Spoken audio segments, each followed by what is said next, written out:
Selamat datang di Manado, satu kota besar di ujung utara Pulau Sulawesi. Selama 50 tahun terakhir, kota pesisir berpenduduk 450.000 jiwa ini menjadi destinasi bagi para penyandang disabilitas netra dari wilayah timur Indonesia.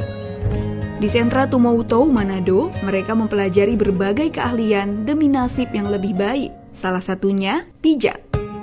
Kini, beberapa penyandang disabilitas netra di Manado telah membuktikan bahwa mata yang tak mampu melihat terang bukanlah penghalang untuk meraih sukses. Wujud keberhasilan mereka terpampang jelas lewat klinik-klinik pijat yang tersebar di pusat kota. Mari masuk ke klinik pijat Health di Kelurahan Tikala, Kumaraka. Klinik pijat Health dirintis sejak 1985 oleh seorang juru pijat bernama Johnny Raung. Ia mulai mempelajari teknik pijat sport pada 1984 di Sasana Rehabilitasi Penyandang Cacat Netra Tumautou. Dulu Pak, saya juga kerja sama orang dulu Pak. Kerja sama teman, jadi hasilnya kumpul-kumpul sehingga dapat berdiri panti pijat sendiri. Klinik pijat Health buka 6 hari sepekan dari pukul 9 pagi sampai 9 malam. Dalam sehari, jumlah pelanggannya bisa mencapai 15 orang.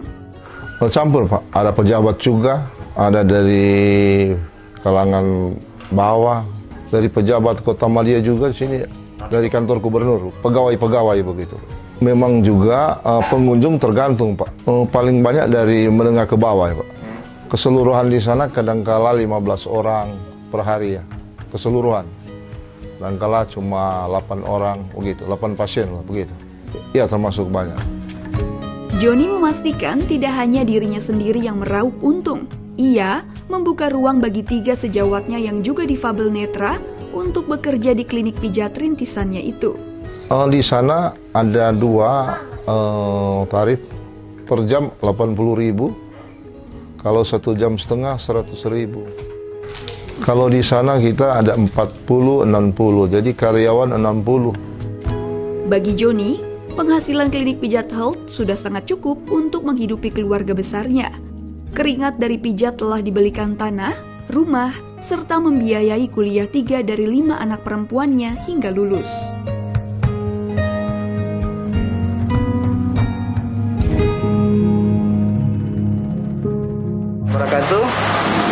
Terima kasih, saya Bobby Onsen.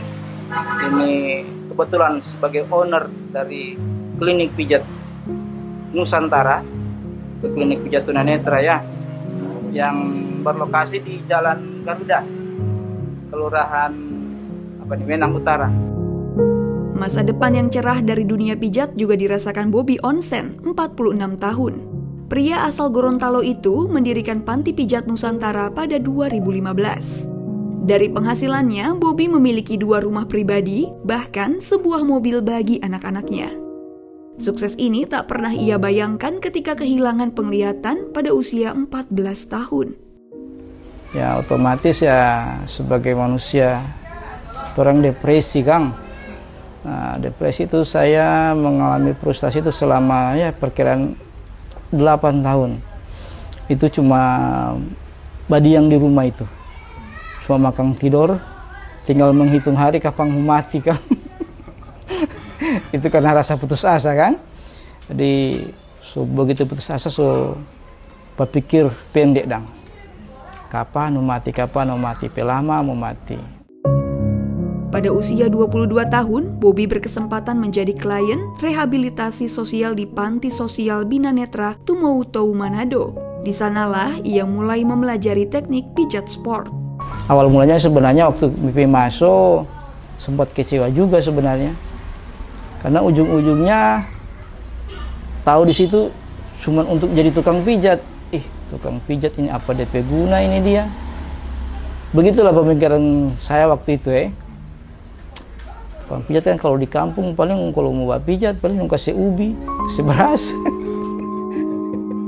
Kini, klinik pijat Nusantara buka 7 hari sepekan. Sebelum pandemi COVID-19, jumlah pelanggannya bisa mencapai 20-an orang sehari, termasuk dari kalangan pejabat. Sepi-sepinya ya mungkin dimain 10 atau 12 sepi. Tapi kalau ini COVID ini, ya syukur-syukur paling ramai sudah pas 10. Sepi-sepinya paling ya 3 begitu. Tapi itu cukup ya Pak untuk kebutuhan sehari-hari masih? Ya kalau kita mau mengeluh ya memang kurang, tapi ya kita syukurilah apa adanya.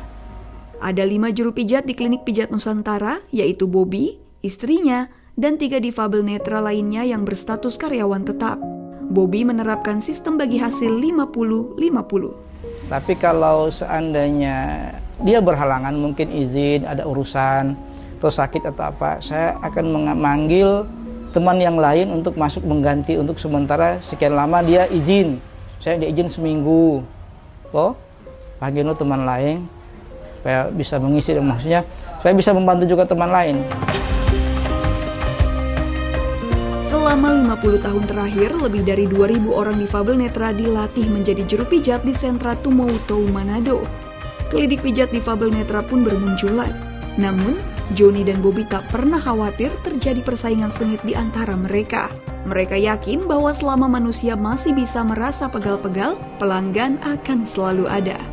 Kalau untuk saya Pak biasa Pak, tidak ada persaingan yang signifikan. Karena bagi saya, kalau kita pijit, kalau cocok dengan kita, mereka cari kita tuh, begitu. Sebaliknya, klinik pijat difabel netra kesulitan bersaing dengan klinik pijat orang awas, atau bisa melihat yang jauh lebih kuat dalam permodalan.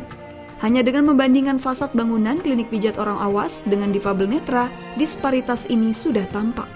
Persaingan itu memang sebenarnya berat, karena apa? Yang klinik pijat itu orang awas, katakanlah orang awas, kalau orang bilang orang awas itu orang Bali ya, memang fasilitasnya mewah, ada yang mendanai. Tapi kami Pak, fasilitas yang kami miliki seadanya. Jadi kami cuma mengandalkan keahlian kami. Dan supaya pasien yang kami urut tadinya besok balik lagi, nah, gitu. Tanpa bantuan pemerintah, mengakses layanan permodalan bukanlah hal yang mudah bagi difabel netra, apalagi untuk tujuan sebesar membuka klinik pijat. Bobby mengalaminya sendiri. Untuk orang mau masuk pinjam pun kredit, orang harus ada agunan toh, harus ada agunan kredit di bank ya maksudnya ya, harus ada agunan, harus ada DP slip gaji dan segala macam lah yang tidak bisa dipenuhi oleh tunanetra.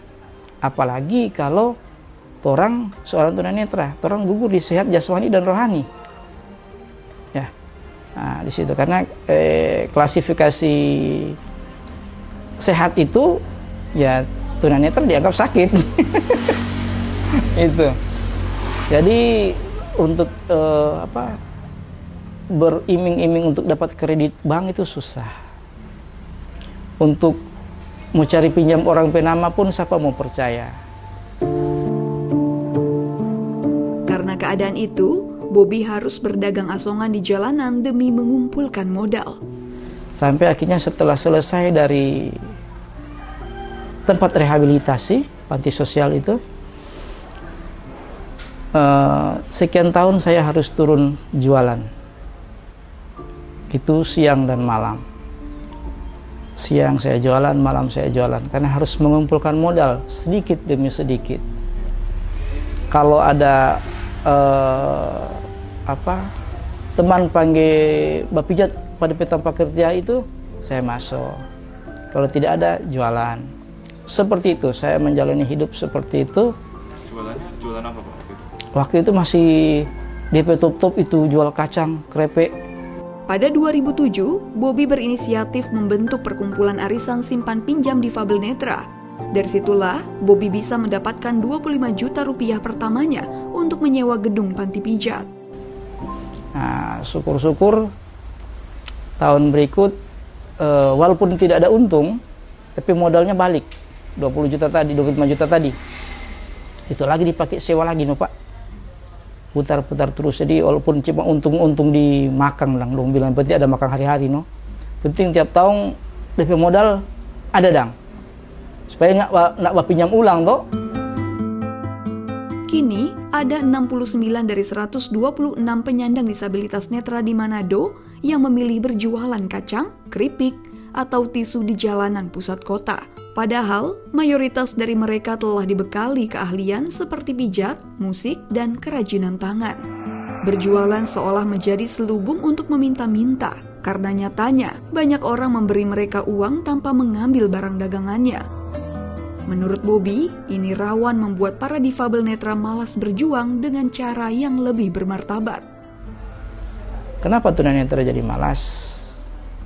Karena orang merasa dapat uang gampang.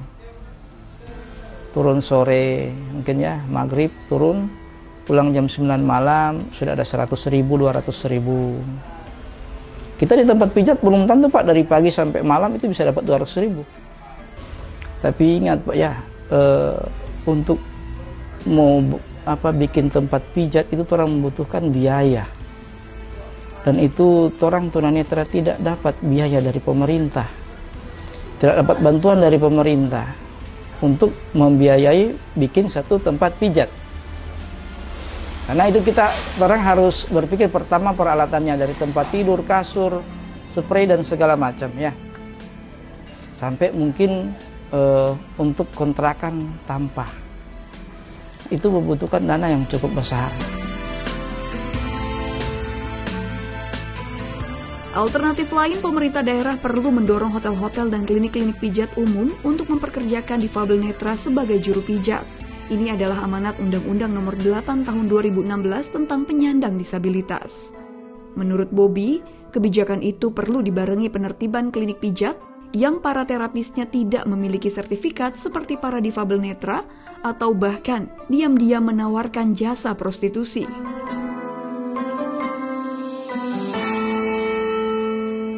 Sudah jadi rahasia umum ya, tempat-tempat pijat yang dalam tanda kutip ini mungkin boleh ditertibkan pemerintah barangkali ya. Pemerintah jangan coba memikirkan keuntungan pajaknya dang, tapi berpikir juga akhlak dari masyarakat kota. Topangan dari pemerintah daerah memang begitu krusial. Tampaknya, modal keahlian yang telah dibekali Sentra Tumohutou kepada para difabel netra tidak akan berdampak. Sebagaimana diungkapkan Kamsiati Roti, Kepala Sentra Tumohutou. Sambil menunggu kemungkinan besar, dan saya berharap dari pemerintah daerah bisa memberikan tempat untuk mereka seperti saya bilang tadi, untuk pijat sentra. Jadi sebagai sentra, sebagai pusat pijat, dia bikin di tempat-tempat yang strategis supaya mereka terkumpul di situ. Sentra Tumohutou siap mengiringi kebijakan tersebut dengan peningkatan keterampilan pijat. Harapannya, daya saing para difabel netra meningkat sehingga tidak perlu lagi berjualan di pinggir jalan. Jadi kami membuka keterampilan mereka untuk ikut latihan lagi ke sini, untuk kembali mereka mengembangkan yang sudah mereka dapat. Kan itu kan makin zaman baru, makin berjalan tahun akan berubah, zaman juga akan berubah juga, akan bertambah teknis-teknis cara memijat. Sehingga saya menghimbau juga memang kepada melalui instruktur dan melalui teman-teman supaya dihimbau kepada penyandang disabilitas netra, kalau memang mau kembali supaya bisa diupdate kembali pijatnya, silakan mengikuti di sini. Kami siap untuk melayani dan melatih mereka supaya mungkin dulu teknis cara memijatnya belum dapat seperti ini, tetapi setelah sekarang mungkin lebih berkembang lagi sehingga dia tidak ketinggalan zaman dengan para pemijat yang di luar sana yang bukan netra, seperti itu. Sayangnya, memberikan modal ataupun membangun klinik pijat bagi penyandang disabilitas netra masih belum menjadi prioritas pemerintah Kota Manado. Memang semua kalau mau minta ya semua suka meminta. Jangankan yang difabel, yang sehat pun suka meminta. Kendati begitu, Andre bertekad menertibkan para penyandang disabilitas netra yang berjualan itu. Ia pun berjanji akan menerapkan amanat Undang-Undang Penyandang Disabilitas agar lebih banyak difabel netra bisa bekerja. Ya, jadi itu nanti kan memang harus kita tangani. Saya juga berharap, ya memang saya tahu masyarakat ada rasa iba, tapi itu tadi kadang-kadang sama ya kayak di Jakarta, kan dihimbau tidak memberikan ke pengemis. Nanti mereka udah tidak mau kerja lagi, tapi terbiasa untuk mengemis gitu. Nah, untuk yang netra ini juga nanti kita akan cari solusi. Ya, undang-undang harus kita juga punya perda, dan jangankan di Pemkot, kita akan wajibkan untuk perusahaan juga. Itu kan kita punya perda 1%, undang-undang 2% ya? 1% kan? Di lain pihak, anggota DPRD Sulawesi Utara Amir Liputo berharap peraturan daerah tentang pemberdayaan penyandang disabilitas yang baru saja disahkan dapat membawa perubahan pada kehidupan difabel netra. Namun perlahan namun pasti kita sudah berusaha mencoba, salah satu dengan terbitnya Ramperda tentang penyandang disabilitas. Nah, mudah-mudahan ke depan orang-orang kayak yang Anda sampaikan, tunanetra yang terkesan meminta-minta ini, perlahan-lahan kita akan bina mereka sehingga kemudian ditempatkan di tempat yang layak. Mudah-mudahan ke depan berangsur, namun pasti tidak ada lagi yang seperti itu. Fasilitas-fasilitas umum harus menyiapkan sarana-prasarana untuk mereka. Kemudian perlakuan-perlakuan khusus kepada mereka, karena mereka termasuk kaum yang ya katakanlah Allah ciptakan seperti itu. Jadi sebenarnya perda ini lebih mengatur secara teknis agar mereka bisa hidup layak dan kemudian bisa berbaur dengan sesama tanpa kemudian menimbulkan efek samping ataupun mereka merasa tidak diperhatikan atau kelihatan daerah atau negara tidak hadir di tempat itu. Kesuksesan memang telah diraih sebagian difabel netra di Manado, namun sebagian besar masih menanti perubahan. Waktu, niat baik pemerintah, serta realisasi yang akan menjawabnya.